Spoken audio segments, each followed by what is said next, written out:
Yes, I'm live now. Welcome once again to another new video. This is Santhu Sahu and you are watching Sahu's tutorial. So in this YouTube session, I will be completely discussing yesterday's Gujarat State English Literature paper. Quickly do join, and this is going to be the first channel to cover all the questions, to complete all the questions here. I'll be discussing all the questions with the analysis as well. Do join quickly. Full paper जो है पूरा paper solve करे जाएंगे. चलो, I hope that you are all well. So do join quickly in this YouTube session, and you can see here is the question of yesterday's Gujarat State exam. So we are going to solve the paper. Do join quickly. I think everything is okay, and this PDF is clearly visible to everyone, and I am also clearly audible to everyone. So here, without wasting your time, let's begin the session. And here is your first question on your screen. You can answer as well in the comment box. Those who are willing, you can answer. So here the first question is, the in which of the following plays does the character, good evening Arko, Helen appear? So you know Helen is the most beautiful, you all know the most beautiful women in the world, that is Helen of Troy. So here this is from Dr. Foster's. The Helen, here the line comes, you see the which are the most important lines of that.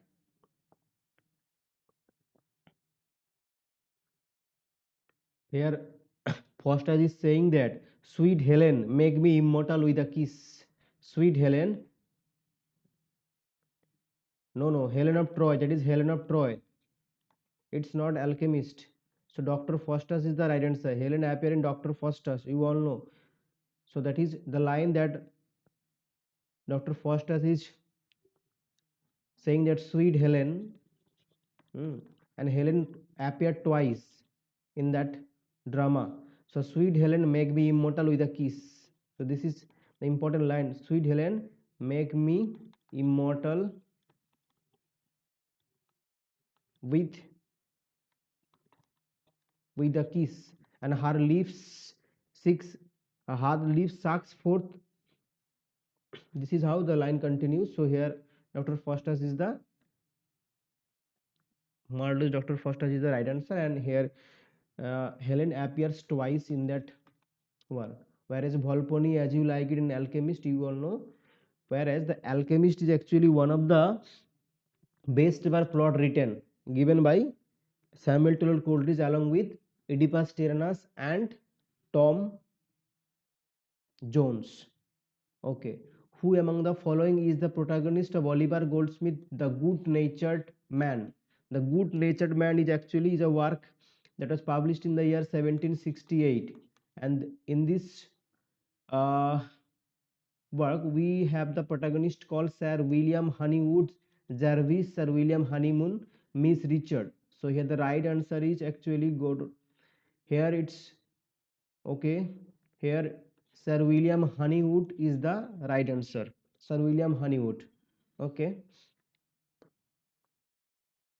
And here it traces the good natured man, the titular character Honeywood, who is trying to taste and reform his trying to reform his nephew and his heir, whose easy generosity has led him to extravagance, foolishness. That is Sir William Honeywood from Oliver Goldsmith's The Good Nature Man, Good Natured Man. Okay. Now, a close study of Ben Jonson's plays represents him as the master of what? Sentimental comedy? No. Nahi. Pastoral tragedy, comedy of manners, and comedy of humors. So, what would be the answer here? A close study of Ben Jonson's plays represents him as the master of sentimental comedy. What would be the right answer here?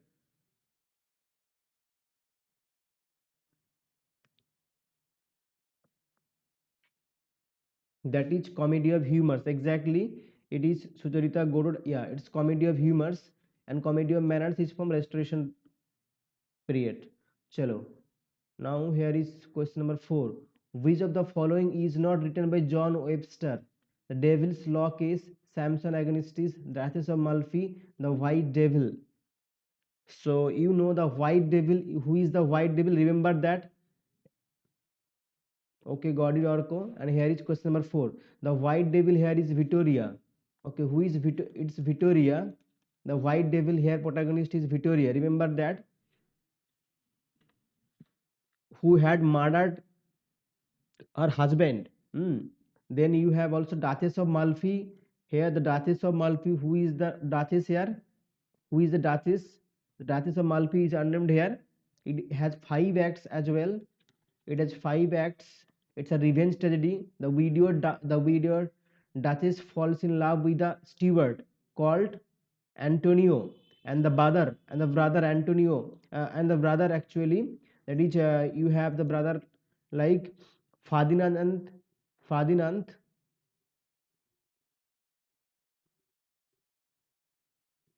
Exactly, 4B. Samson Agonistes, that was published in the year 1671 along with Bossola. Bossola is exactly the spy. Here the spy is the Bossola. The spy is the Bossola. Okay. On behalf of the brother.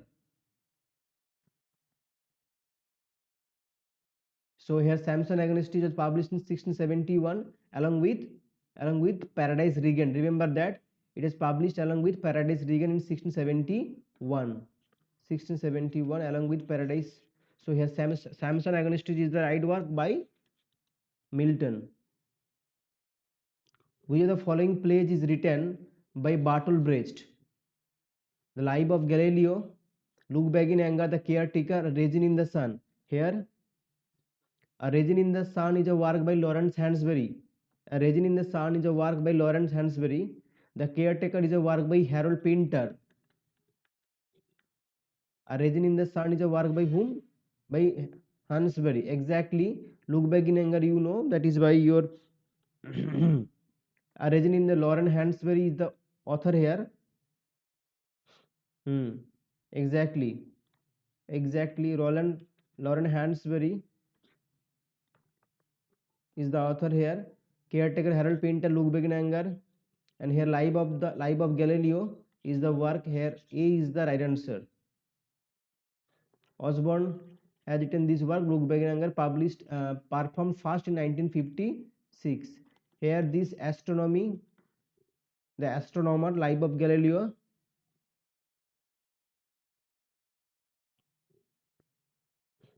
Even in Caretaker, there are characters like Aston. In Caretaker, there are characters like Aston and Meek. And Aston invites Davies. Aston invites Davies. These are characters from Caretaker. But the right answer is actually The Life of Galileo, written by Bertolt Brecht, popularized epic theatre, coined by Aaron Piscator. Chalo. John Osborne, exactly. That is Look Back in Anger. It is an example of kitchen sink drama. Chalo. Here is question number 5 on your screen. Which of the following characters in Shakespeare's Hamlet says that something is rotten in the state of Denmark? Many questions we have also done it earlier as well, isn't it? What do you say, Storita and Godot? This kind of question we have also earlier done, isn't it? So here something is rotten. This ditto.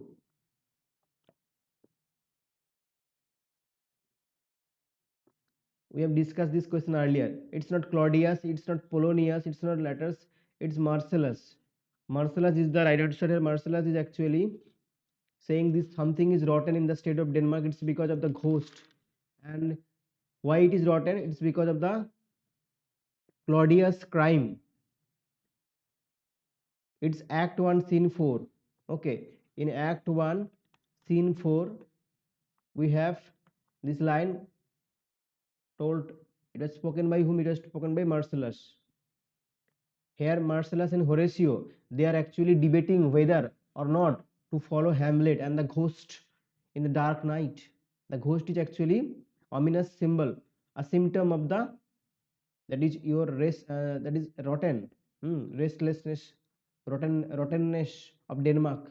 Here this Here this ghost is actually a symbol, a symptom of the rottenness of Denmark, and this is actually created by whom? This is created by the crime of Claudius. So Marcellus is the right answer. In Hamlet, something is rotten. Chalo. Here is question number 7. Which among the following novels of D.H. Lawrence deals with Mexican life and typifies, what is that, typical और क्या क्या लिखा है इसको थोड़ा, typically, okay, typically Mexican life and typically emphasizes on the values of primitive as opposed to the civilized. Women in Love, Sons and Lovers, The Plumed Serpent, Lady Chatterley's Lover. What would be the right answer here? Deals with Mexican life. Here is question number 7.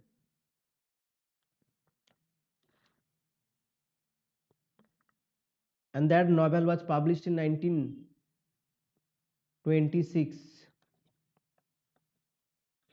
when he visited.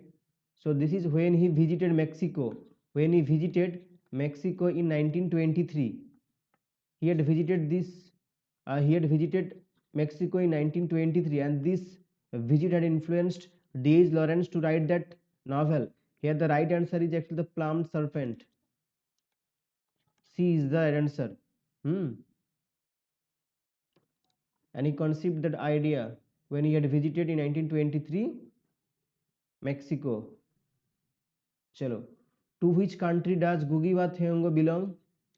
It's South Africa, Sri Lanka, Kenya, Nigeria. Nigerian author. Okay. Ngugi wa Thiong'o, no, it's not lady. Okay, got it. Nigeria or Kenya? Kenya. Okay.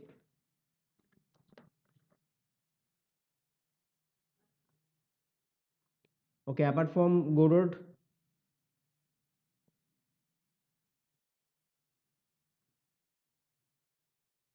it's Kenyan author. Chalo. It's Kenyan author. Which are the other important works of? You must remember that Ngugi wa Thiong'o had popularized Gikyu. He was writing Gikyu. He was writing in Gikyu language. Gikyu, Gikyu. Gikyu language was written by whom? It is of Gikyu of Kenya. Okay, so Kenya here, Ngugi wa Thiong'o belonged to Kenya and he was writing in Gikyu language. Gikyu. Chalo. Kenyan writer Ngugi wa Thiong'o. In which place here, that is the real estate industry is referred as seedy and unscrupulous by David Mamet, American writer. Dark Variations, Glengarry Glen Ross, American Buffalo, Alive in the Theatre. These are all work by this American writer playwright David Mamet.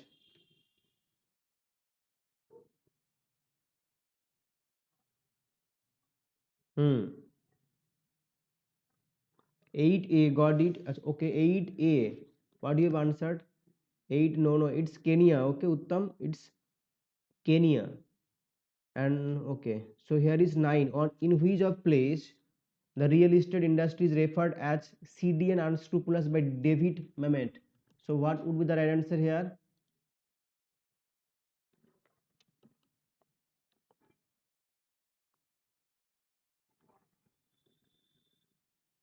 It is actually Glengarry Glen Ross.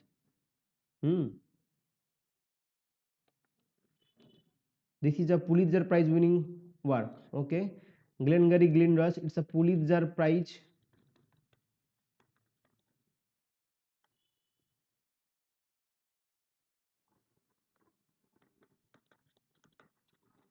And he received that Pulitzer Prize in 1984. That is actually Glengarry Glen Ross. B is the right answer. David Mamet. Chalo. Next question. 1984, that is your, which of the following awards was owned by Edward L.B.? Important writer, Edward L.B. Which are the important works of Edward L.B.'s? A Delicate Balance, Booker Prize, Pulitzer Prize, National Book Award, National Books Critics Circle Award. Delicate Balance is a work. For this work, Edward L.B. received which work? Here, Edward L.B. is also important for his works like the Jew Story. Okay, remember that, the Jew Story. Then there is an important work called the Sandbox. The Sandbox. Okay, the Jew Story, Sandbox. Then Who is Afraid of Virginia Woolf also is a work. Who is Afraid of Virginia Woolf? Who is Afraid of Virginia Woolf? But this work does not deal with, nothing to deal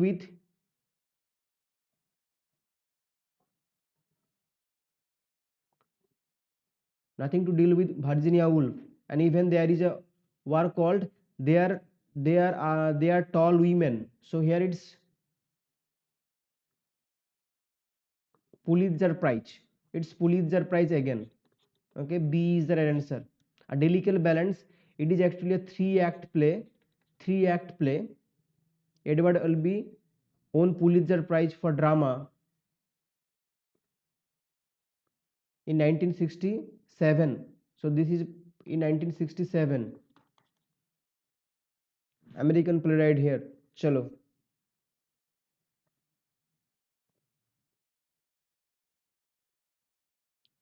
Important writer Edward Albee. Jew Story, The Sandbox, Who is Afraid of Virginia Woolf. Then there is called They Are Tall Women. These are important works, and even here Delicate Balance by Edward Albee. Who wrote the long narrative poem Troilus and Cressida, adapted from Boccaccio's? We have done it earlier as well. Tell me, Goro, you tell me which was the primary source. Tell me, we have done it in the classroom session as well. Tell me, you tell me, which is the primary source? Yeah, exactly, got it, Uttam, Godod, everybody, excellent. It's Geoffrey Chaucer, Troilus and Cressida. And in that work, Chaucer had introduced which rhyme royal, isn't it? Here, Troilus and Cressida, this is the story from Iliad, even appeared in Homer's Iliad. The narrative poem, Decameron, exactly, Boccaccio's Decameron, and exactly Il Filistretto. Il Filistretto is the right answer, isn't it? Il Filistretto is the right answer. And Boccaccio's Il Filistretto. Primary source of is Boccaccio's Il Filistretto.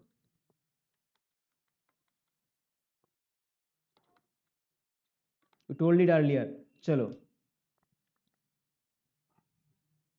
In which of the Shakespeare sonnets do we find the following lines? Let me not to the marriage of true minds admit impediments. Even we have done this. Love is not love which alters when it alternation finds.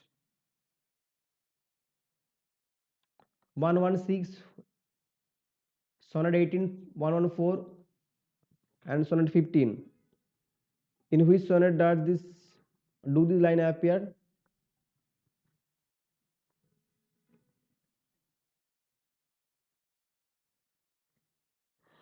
In which sonnet do this line appear?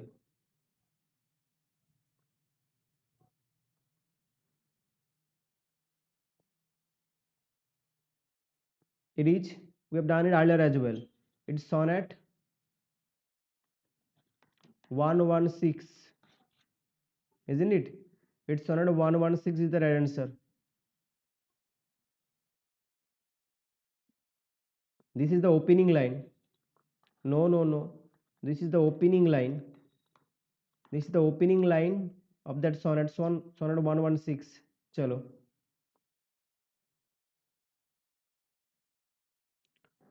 Now here is question number 13. Which of the following poets wrote My Grandmother House? Easy one. It's about nostalgia. It's about the love lost. and the pain, the emotional pain of the author, and it's a part of that collection of poem, that is Summertime in Calcutta, that is from Summertime in Calcutta. It's Kamala Das. What is the pen name of Kamala Das? Exactly. So My Grandfather House, the poets wrote by the who are the following poets wrote. So here Kamala Das had written, Indian confessional poet. Jabberwocky also we have done it exactly. Chalo. The nonsense verse we have also done Jabberwocky in 1871. Exactly. Uttam Godod, excellent. Lewis Carroll. Lewis Carroll has written this nonsense verse. Lewis Carroll Jabberwocky, and in which novel this Jabberwocky, this verse appear? It was included in the Through the Looking Glass. Okay, Through the Looking Glass. Remember that. Through the Looking Glass is the work. In that work, it was included, which is a sequel of Alice Adventures in Wonderland. Through the Looking Glass is actually a sequel to Alice's Adventure in Wonderland. Through the Looking Glass, exactly. Jabberwocky. Okay. Tweedledum, Tweedledee. These are the nonsense. Chalo. Power politics, even we have done it. Power politics, even we done it. Okay, I can remember that. We have also done that power politics. Exactly. Good. Excellent. Day by day you are improving. Very good. Very good. I'm very glad that you are improving one by one. So gradually. Sorry. Gradually. Keep hard work. Definitely you will be rewarded. Chalo. Here is Power Politics is a collection of poems dealing with feminism, gender issues, identity and crisis. Okay, we have done it. Power Politics. Margaret Atwood, Susanna Moody, Margaret Lawrence, Anne Herbert. Yesterday we have done one question, that is the journal of Susanna Moody. The journal of Susanna Moody. That is actually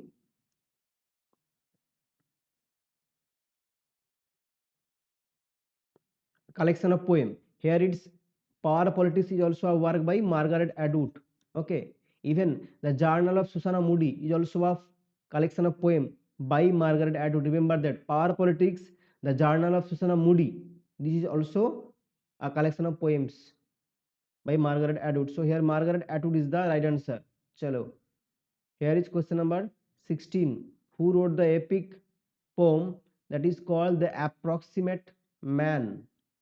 Tristan Jara, Marcel Duchamp, Francis Picabia, and Philippa Soppelt. Epic poem that is Approximate Man.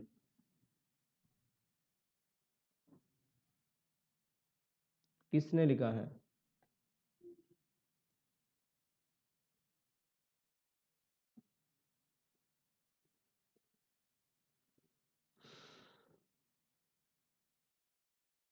It's Tristan Jara. Okay. The epic poem Approximate Man was written by whom? It was written by Tristan Jara. So here A is the right answer. Chalo. A is the right answer. We have also in the month of January, probably we have Kerala set.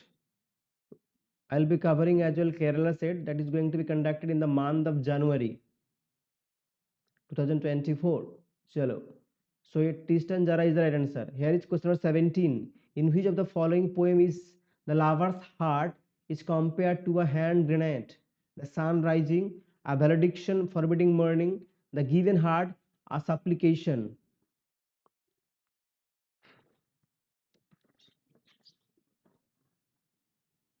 A lover's heart is compared to a hand grenade.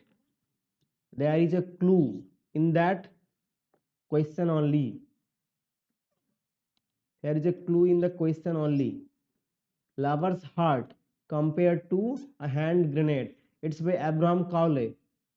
It's by Abraham Cowley. No, no, no. It's by Abraham Cowley.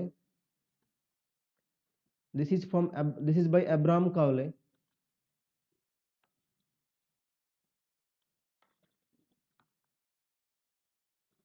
It's the given heart. It's the heart given. I told you, lover's heart compared to a hand grenade. It's the given heart by Abraham Cowley. So here C is the exactly good. It's the given heart. Yeah. Chalo. John Milton appointed one of the metaphysical poets as his amanuensis after he went blind.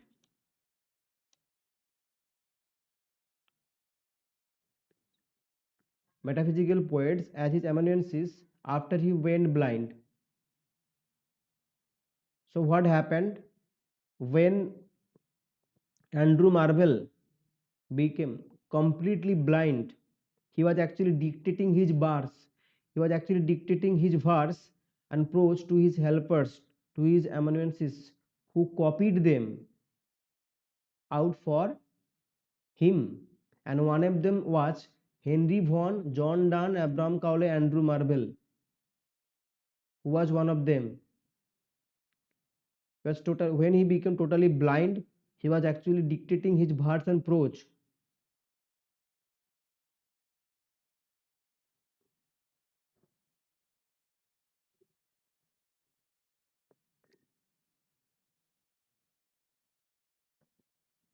And he was actually Andrew Marvell. One of them, the familiar one, was actually Andrew Marvell. It's D is the right answer. Andrew Marvell. Andrew Marvell is the right answer. All these questions are right. Okay.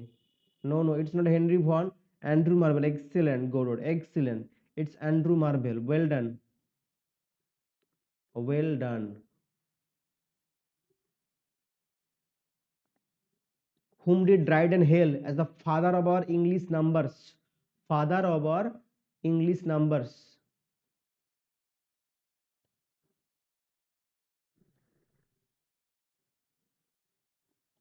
Chalo. Father of our English numbers. Do like the session as well. Edmund Waller, William Davenant, Richard Lovelace, Thomas Carew, किसको Dryden ने hail किया है? The father of our English numbers. What would be the right answer here?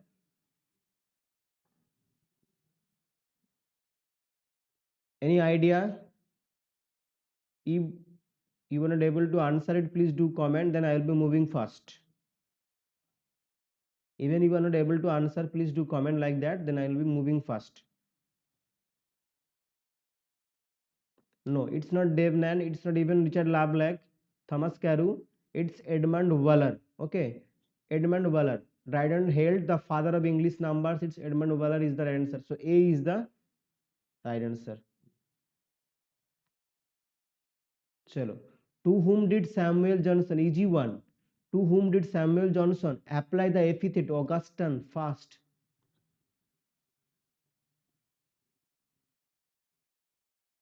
And Augustan is, it is very easy. Augustan age is known as, it is also known as Alexander Pope, John Dryden, Jonathan Swift, Joseph Addison. Samuel Johnson is applying that epithet Augustan to whom?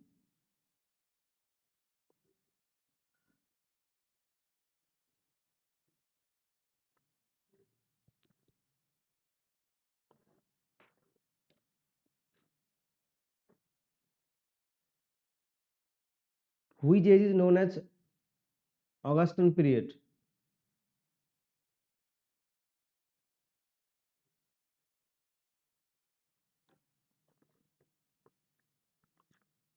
Chalo. Okay, any apart from that, any answer?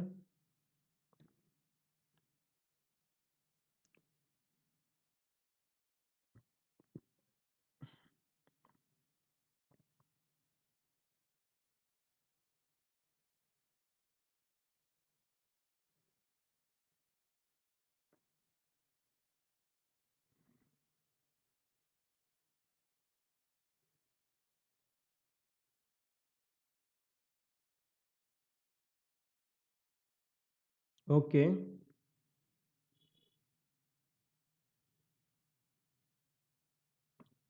Then 21, these two literary rivals shared the same years of birth and death.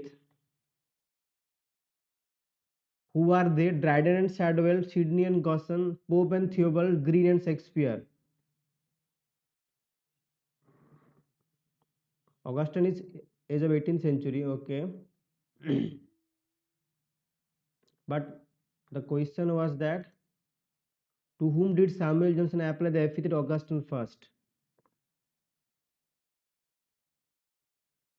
It's Dryden.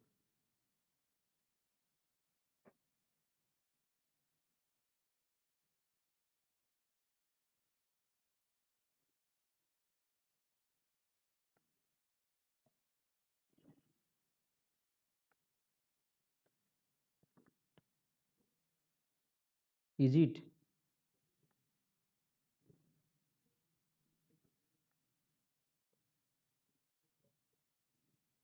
It was applied to Dryden. First, it was applied to Dryden. ठीक है? It's not Alexander Pope.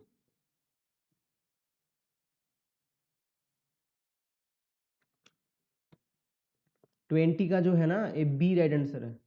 ठीक है, 20 का B है, Alexander pope नहीं है.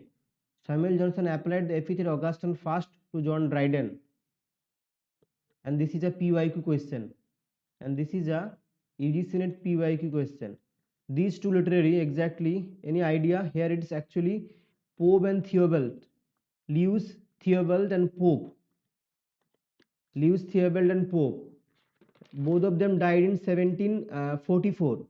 So they born in the year 1688 and died in 1744. Okay, here Pope is actually criticizing Lewis Theobald in the work called Danciate.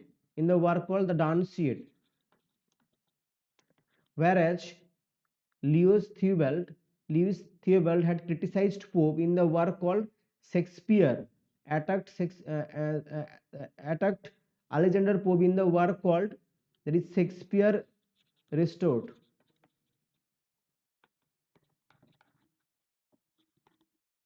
Got it? Shakespeare Restored is the work where Theobald is attacking Alexander Pope. Two literary rivals shared the same year of birth and death. Who are they? That is Pope and Lewis Theobald is the right answer. C is the right answer. And 20 का जो गोल तुम बोल रहे हो थे ना कि Alexander pope नहीं है, जॉन ड्राइडन है. ठीक है, चलो. नाट्य शास्त्र इज डिवाइडेड इनटू 33, 34, 36, 32. नाट्य शास्त्र is divided into,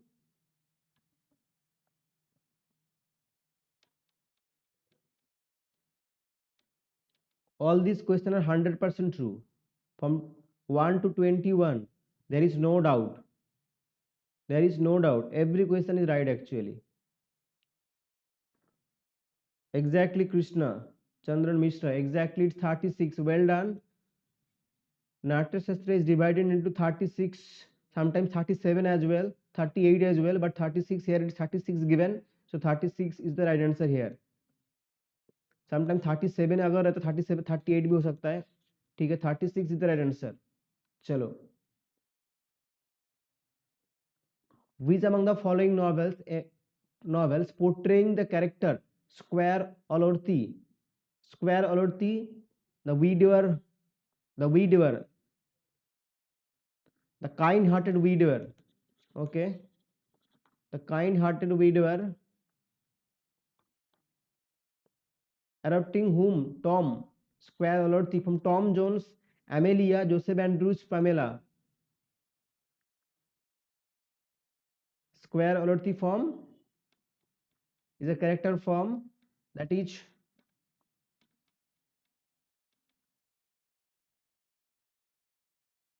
Tom Jones. Exactly, it's Tom Jones is the right answer. चलो, 23 का ए राइट आंसर है. Well done.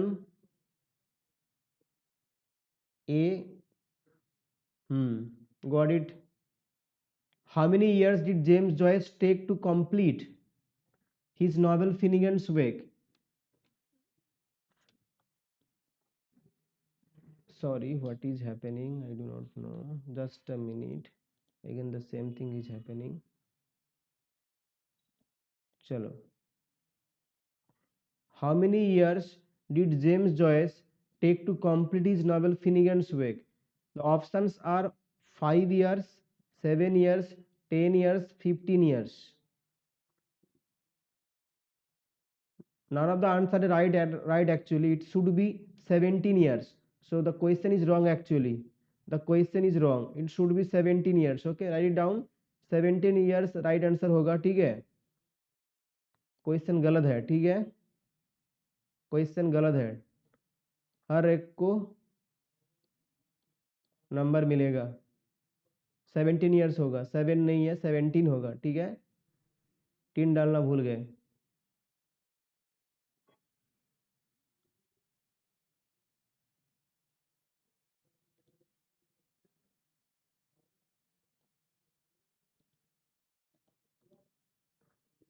चलो,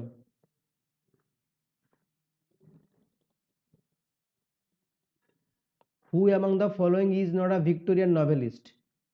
Is not a Victorian novelist. Is not a Victorian novelist. George Meredith, Benjamin Disraeli, then William Makepeace Thackeray, Jane Austen.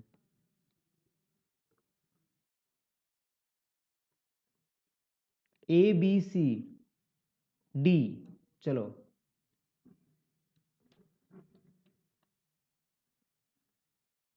काम क्यों नहीं कर रहा है? पेन टैब में काम ही नहीं कर रहा है.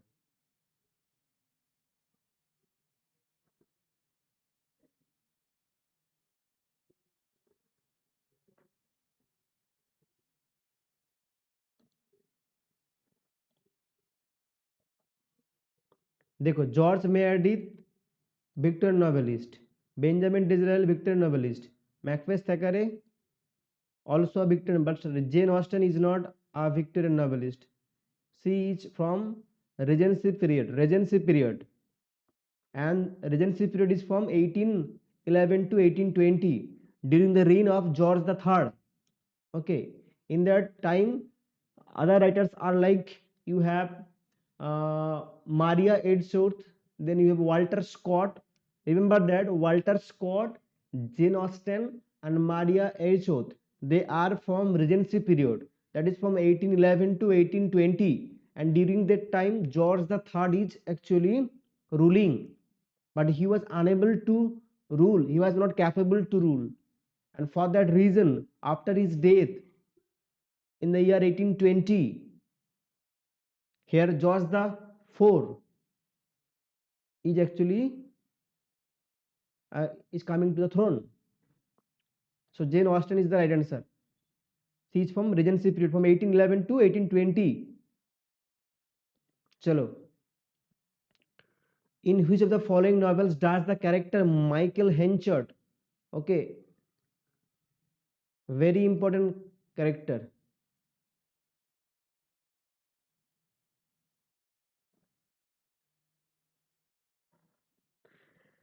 appear? Which are the other important characters? Which is the wife of Michael Henchard? It is Susan Henchard. Exactly, the mayor of Castor Beach. Susan Henchard is the wife. Susan Henchard is the wife here. बीबी को भूल जाता है मेले पे जाके. ठीक है, and even Donald Farfrae is actually 27. Exactly, got it. Donald Farfrae is also another important character who also later became the mayor. Who was the rival? It was Donald Farfrae, Farfrae. Is also a character from this novel, The Mayor of Castor Beach, and Susan is the wife, and Donald actually the rival, and Donald will also become the mayor later. So Mayor of Castor Beach is the right answer. Margaret Atwood's The Handmaid's Tale. Many a time you have damned this. In the category of dystopian, A picaresque, romantic, an epistolary novel.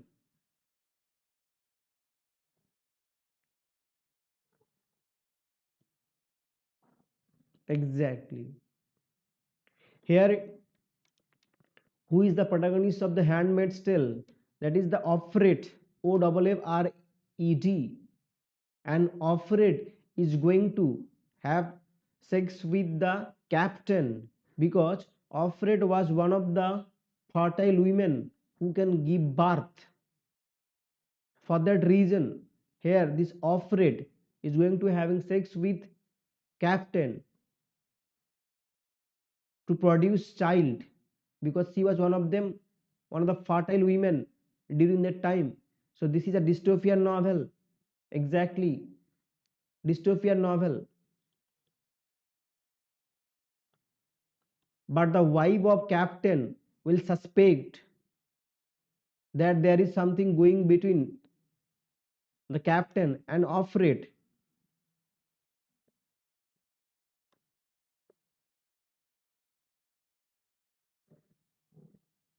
and they will fall in love will as well.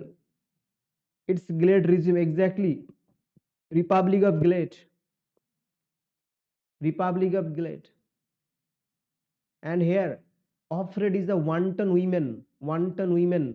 Offred is the wanton women. He is, and here Margaret Atwood is describing Offred as wanton, WANTN, wanton women.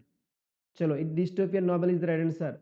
According to Dash, poetry is happy fusion of sabda and artha, word and meaning. Yeah, that is Republic of Glade regime. According to Dash, poetry is a happy fusion of sabda and artha. Bharata Muni, Abhinav Gupta, Bama, and Ananda Barthan. Ananda Barthan.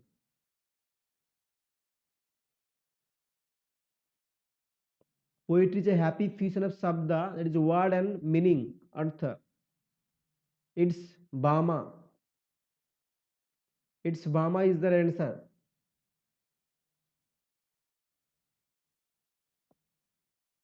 This is Indian aesthetic. A question from Indian aesthetic. Okay. A question from Indian aesthetic. C is the right answer. Chalo. Which of the following works is not written by William Golding? Inheritors, The Spire, Darkness Visible, My Cleaner. Which is not written by William Golding? And which one is the 1954 work by William Golding? That is the Lord of the Flies. We have done it yesterday.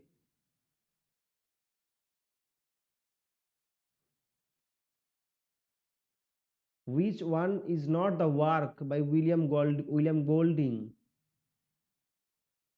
Inheritance is a work by Golding. Spire is also. Darkness Visible also. Whereas My Cleaner is not a work by William Golding. And this is a work by Maggie Gee. M-A-M. My pen tab is not working. That's why I am unable to write it that. Exactly, rites of passage. My pen tab is not working. When I am writing, it's not working. Now, let me check one. If it is writing. Yeah, it's not working actually. My pen tab is not working. Chalo, जो भी है Maggie, Maggie, Maggie Gee, My Cleaner. चलो,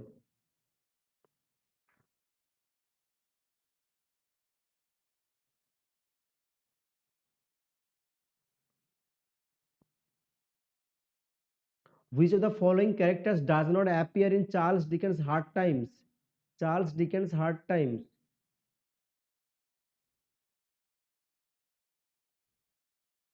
Thomas Gradgrind तो था. Cecilia Juper, that is Sissy Jupe. Yeah, Cecilia Juper means Sissy Jupe. Okay, Louisa was also there, but David Matthews was not there. David Matthews actually an American singer. Okay, an actor singer जो भी है. So here it's 30C exactly. David Matthews. Yeah. Excellent. Got it, Sucharita. What is the primary characteristic of non-fictional prose? Chalo.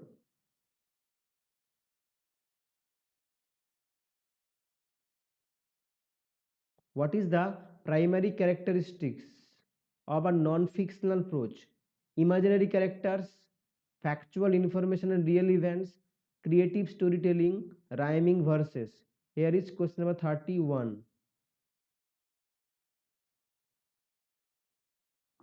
Keep answering.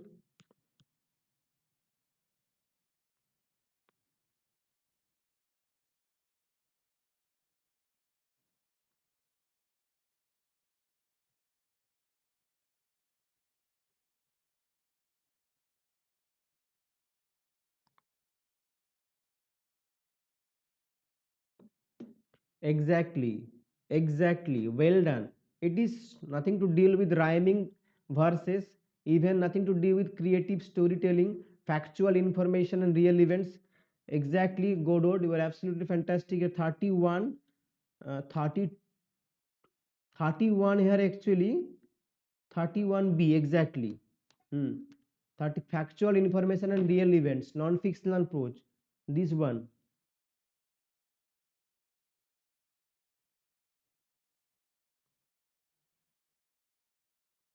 it's not working.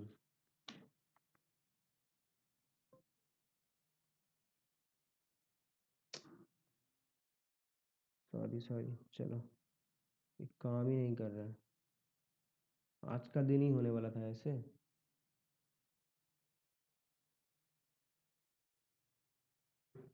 चलो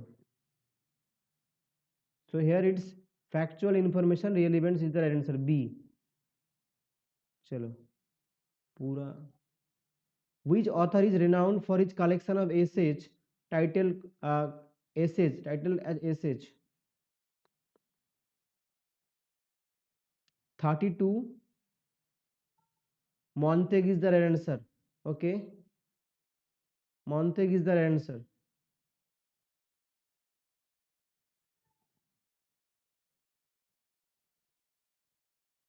what is common feature of essays by Charles Lamb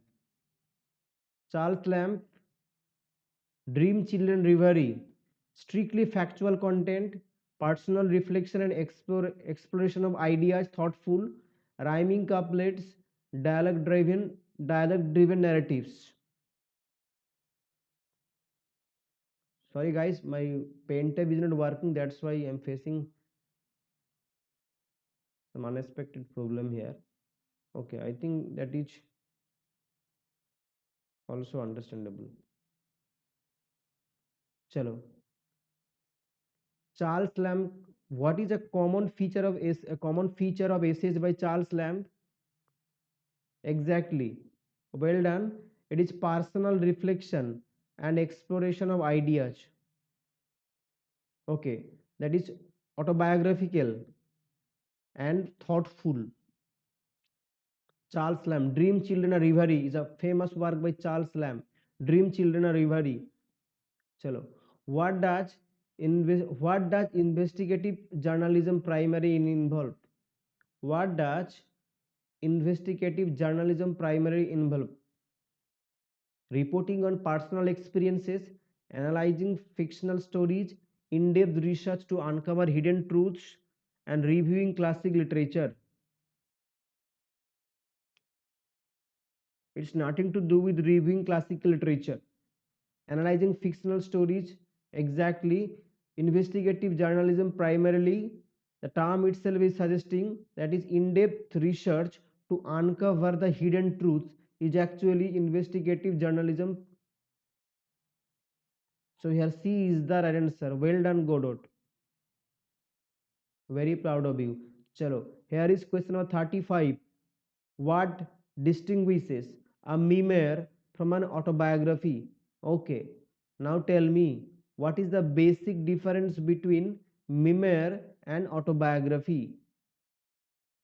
Now tell me. Memoirs are always written in the third person.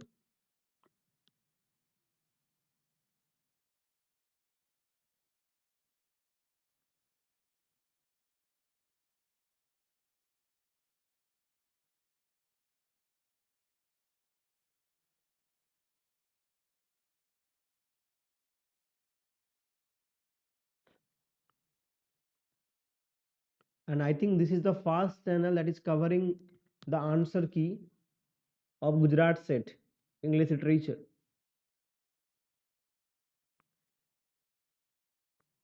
Have you answered B, Godot? Have you answered here question number 35 ka B? So actually you see that memoir is actually from particular specific period, whereas autobiography is from the very beginning to the end. Okay, so memoirs is actually excellent. If you have answered B, then you are absolutely fantastic. Or Kodeep, memoirs is actually focus on Sucharita. Also try to understand that memoirs focus on a specific period or a theme in the author's life. So here autobiography is actually from the very beginning to the end, but a specific period or theme in the author's life here, B is the right answer.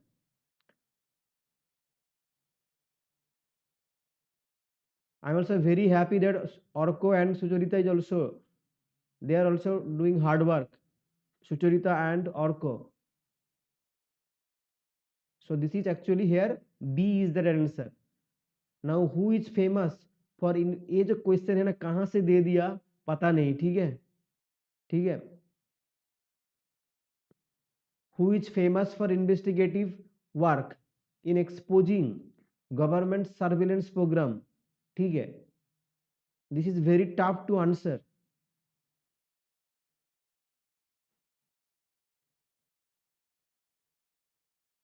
and I found that it should be Greenwald. Okay, it should be Greenwald is the right answer chalo and it is 100% right. Okay, we have completed 36 question and all of the answer is actually right 100% right. Okay, don't worry about the answer key, all these answer are right 100% right. I'm telling you it's Greenwald is the right answer. चलो 36C is the right answer. कहाँ कहाँ से question उठा के दे दिया. चलो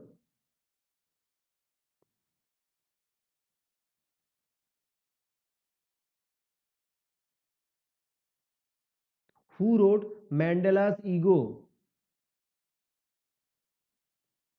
Old Swanka, Lewis and Cossi, Alice Walker, Toni Morrison.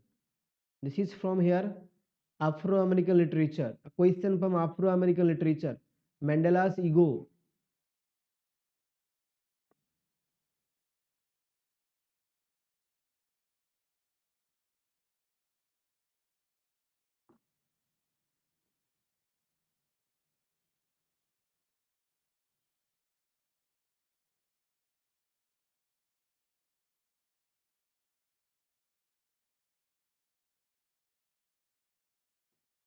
It is by Lewis and Cossi. Okay. Godot, Sucharita and Orko and those who are watching, it's Lewis and Cossi is the answer. Mandela's Ego. So B is the answer exactly. B. Which of the following is an example of creative non-fiction? Creative non-fiction. Okay. A scientific research paper, travelogue, biography of a historical figure, then a memoir written by an astronaut. इनमें से कौन सा non fiction का example है?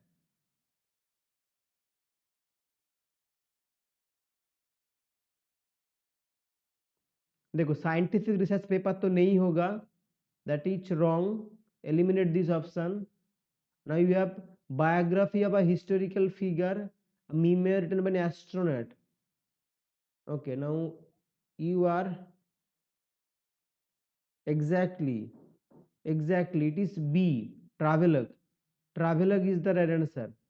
Travelogue is actually a right answer. A creative non-fiction. Again, it's B. Well done, Godot. It's B is the right answer. Travelogue is actually creative non-fiction. Well done. Very, very good. Jean-Jacques Rousseau discusses the noble savage concept in which essay? Your essays are The Social Contract, The Stranger, The Wealth of Nations, The Prince. We have done it earlier as well.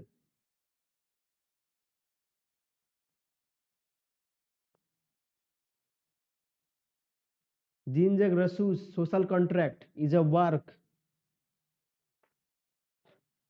Then Julie,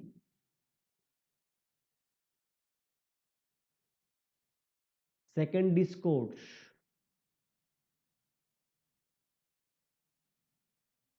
Emile. These are works by Jean-Jacques Rousseau. Here, this social contract is the right answer. Okay. The noble savage concept was given in the essay called the social contract. So A is the right answer. The social contract is the right answer.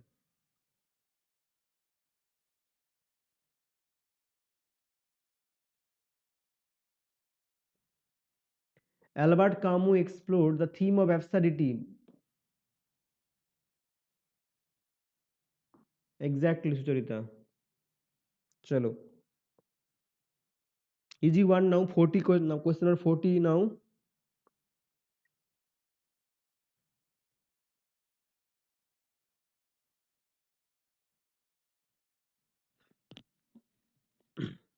Who wrote the Wealth of Nation? Is it Wealth of Nation is actually a work by Adam Smith. Remember that, Gorod. Okay. This is a work by Adam Smith. Wealth of Nation. It is not by Jean-Jacques Rousseau.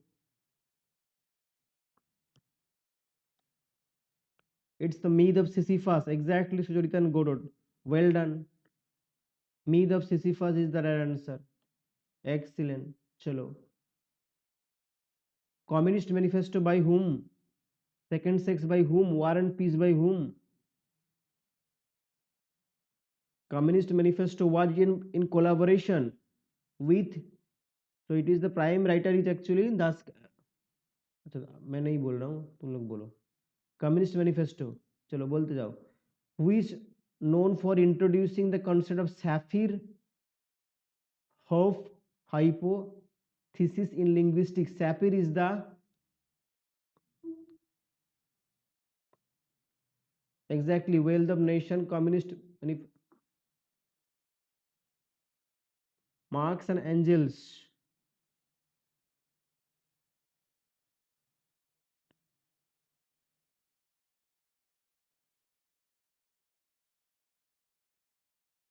Sapir Hope. They are the master and student.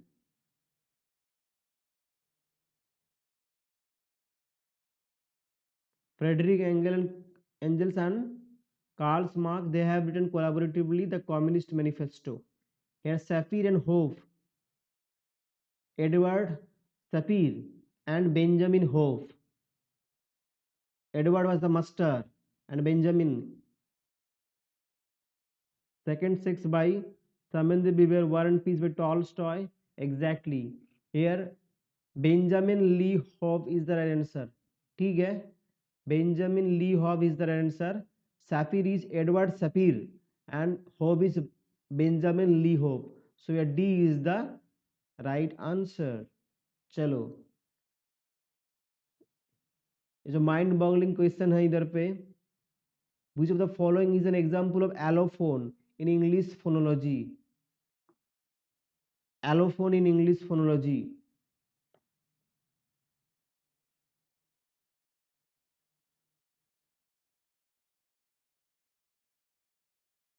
Allophones are actually linguistically non-significant variants of each phoneme.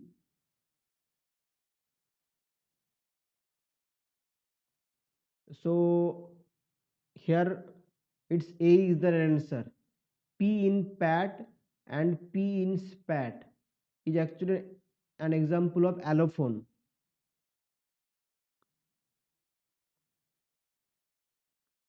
Allos mean other. Allos mean other. And you know phone mean voice or sound.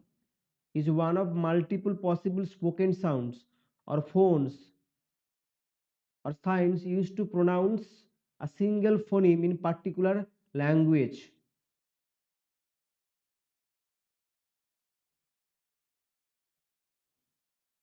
That is allophone. Chalo. So here this one A is the right answer.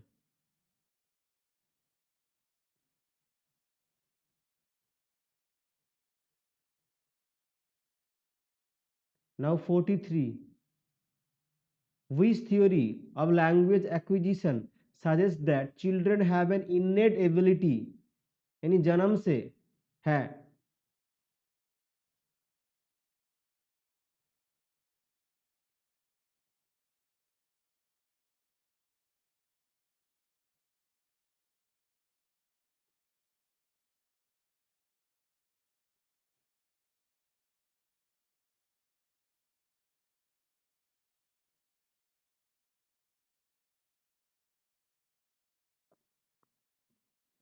This is language acquisition device.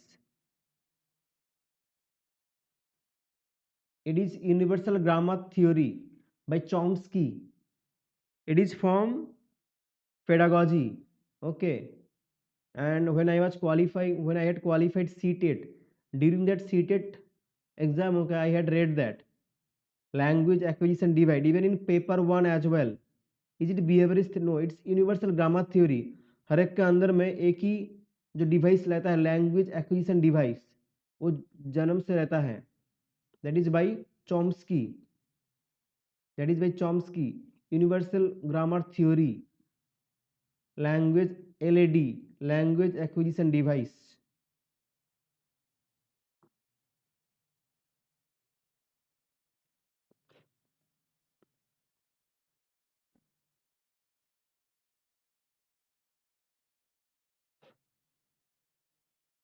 चलो.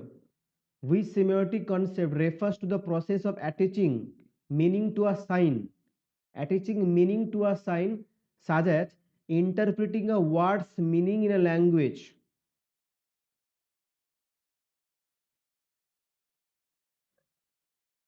Semiosis, signifier and referentiality. Look, sign consists of signifier and the signified. The sound, the word is the signifier.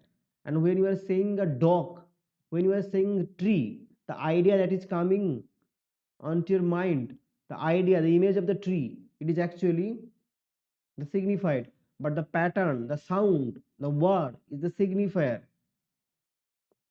And the relationship is actually arbitrary. Here the process,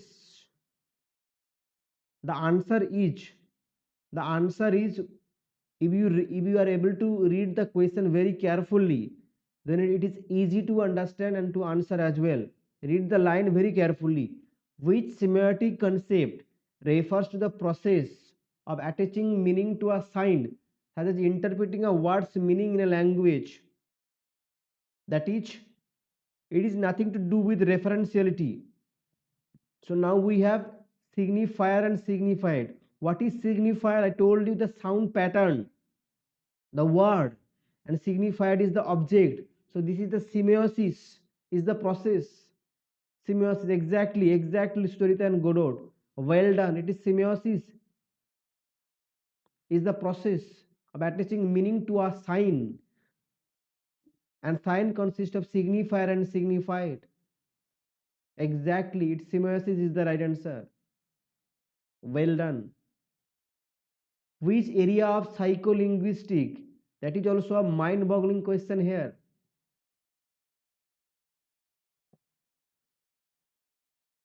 Which area of psycholinguistic is concerned with how words are accessed and retrieved from memory during language production? This is also a mind-boggling question.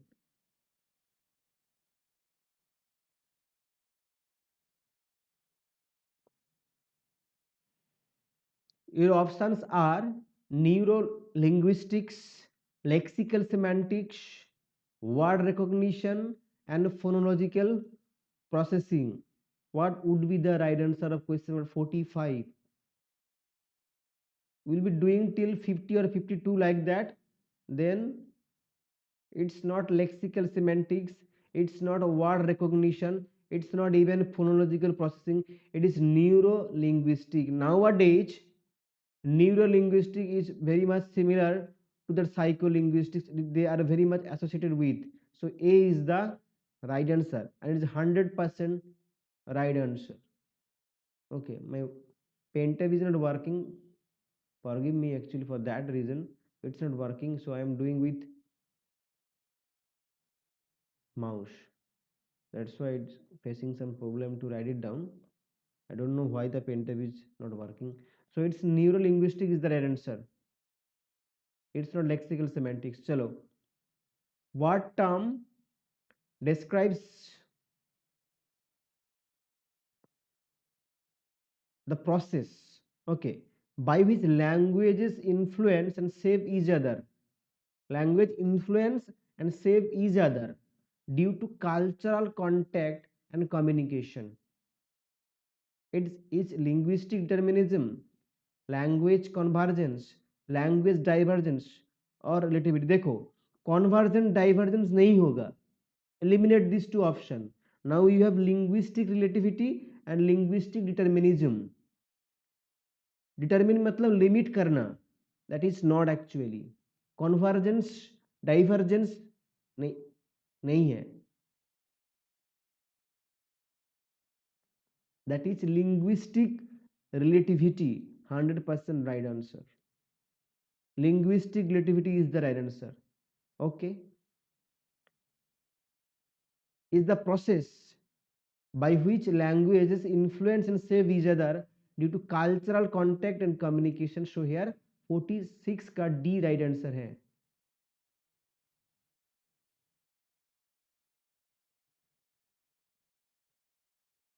Convergence नहीं होगा, divergence नहीं होगा, it is linguistic relativity.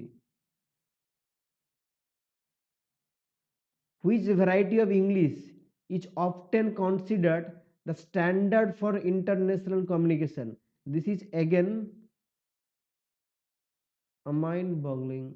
But देखो easy से American English को थोड़ा आप eliminate कर सकते हो, ठीक है. ऐसा कोई नहीं कि अमेरिकन इंग्लिश स्टैंडर्ड है, ब्रिटिश इंग्लिश स्टैंडर्ड है, अमेरिकन इंग्लिश स्टैंडर्ड नहीं है, ब्रिटिश इंग्लिश, ऐसा तो नहीं हो सकता है ना. और receipt pronunciation, so easy one actually. But if you are able to eliminate the option, then it is very easy to answer, isn't it? So you cannot say that American English is actually a standard for international communication. Even you cannot say that British English is standard for international communication. It is international English or global English. It is international English or global English. It's often considered the standard for international communication, including business and diplomacy. So it is international English is the right answer. It's D is the right answer. You have finished 47 question and all these answers are right. And इनमें से एक question गलत है, that would be 17. So everybody will get the mark. Everybody will be rewarded 2 marks. Here is question number 48. Which term describes the phenomena of pronouncing a word? एक word का pronouncing हो रहा है, ठीक है, pronouncing a word or a phrase in a simplified or non-standard way, often due to rapid speech or informality. We have done it earlier as well.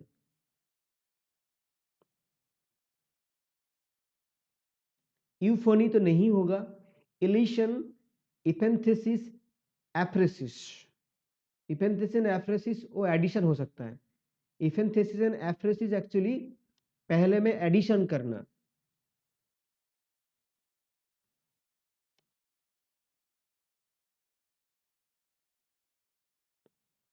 Here the right answer is actually elation. Elation is the right answer. B is the right answer. Is the phenomena of pronouncing a word or a phrase in a simplified and non-standard way, often due to rapid speech or informality. So here B is the right answer.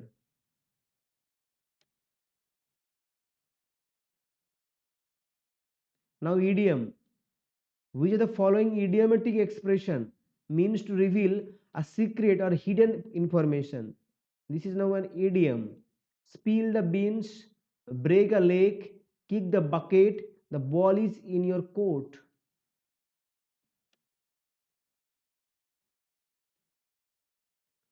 To reveal a secret or hidden information. Exactly. It is spill the beans.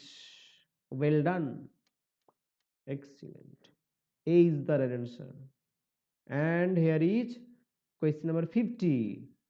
In reading comprehension, so unseen passage reading comprehension, what is the term for a word or phrase जो कि help करता है, that helps to link sentences and paragraphs within a text, जो एक text को text के अंदर में पैराग्राफ और सेंटेंस को लिंक करता है इन reading comprehension. What is the term? Transition word, function word, compound word, hyphenated word. It is nothing to do with hyphenated word. So we have option now: compound, function and transition. compound तो जोड़ता है, नहीं जोड़ता नहीं है, एक साथ में दोनों वर्ड मिलके compound word. function word, function that helps to link sentence, it is actually, again it is transition word. Yeah, exactly, Godot. It is transition word. 50A is the right answer. Well done. Its transition word is the right answer. Exactly, 50A. Excellent. Well done, bachche. Here is question number 51. Which term describes the phenomena where speakers unconsciously adjust their speech to match the speed?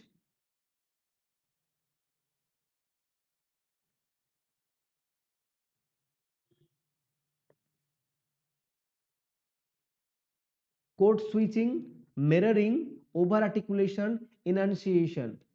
Chalo.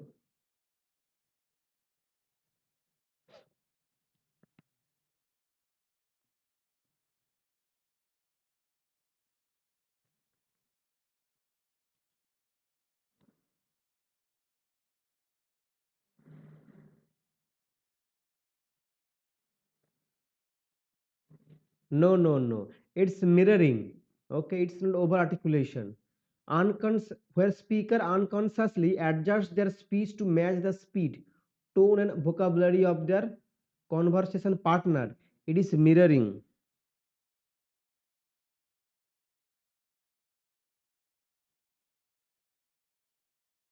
मतलब मैं धीरे बोल रहा हूं तो तुम भी धीरे धीरे धीरे बोलोगे, ठीक है? But trying to copy what I am saying. If I am saying fast, then you also are going to match the speech, tone of mine. That is mirroring, trying to copy. So mirroring is the right answer. It's not code switching. Code switching अलग है.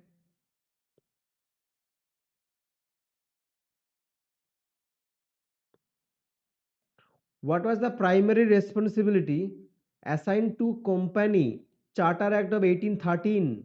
ठीक है, चांटा लगा तो क्या बाहर में चलेगा? एल्फिनस्टोन, याद है ना?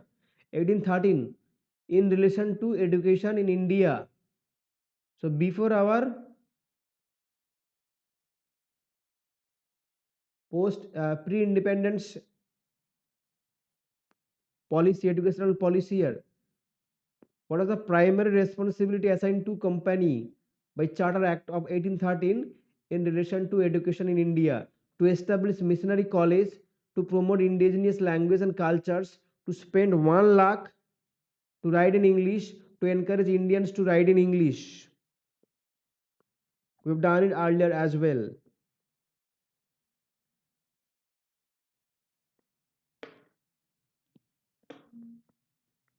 जब आप दो और दो से ज्यादा लैंग्वेज एक साथ में यूज करते हो, ठीक है, code switching. The practice of alternating between two or more languages, it's code switching.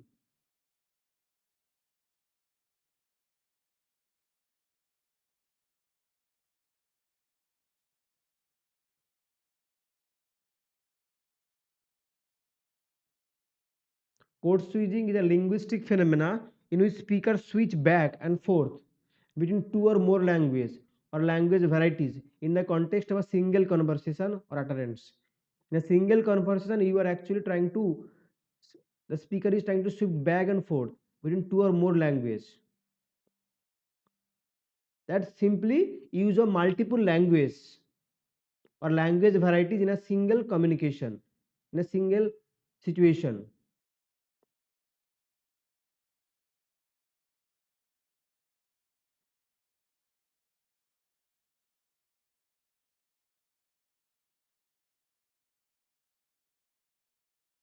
That is switching from one language to another to create a special effect, isn't it? Code switching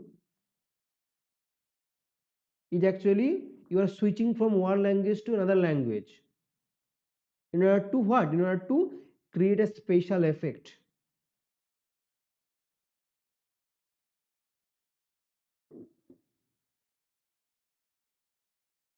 Clear now?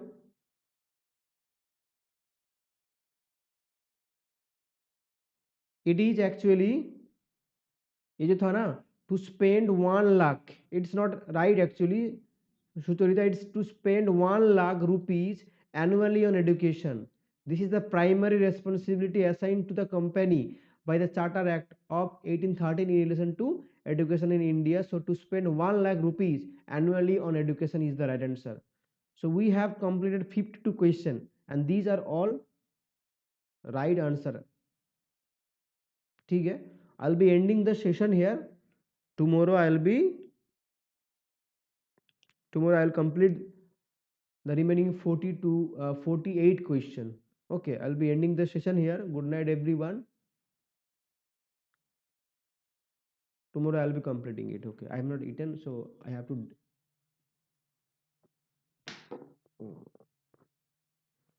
Chalo.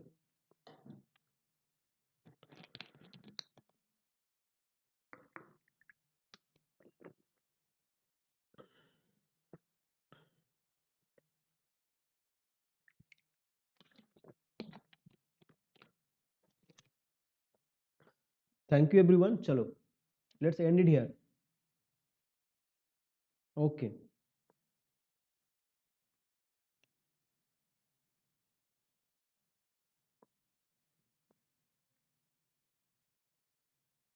Good night everyone. Orko, Sucharita, Godot, those who are watching.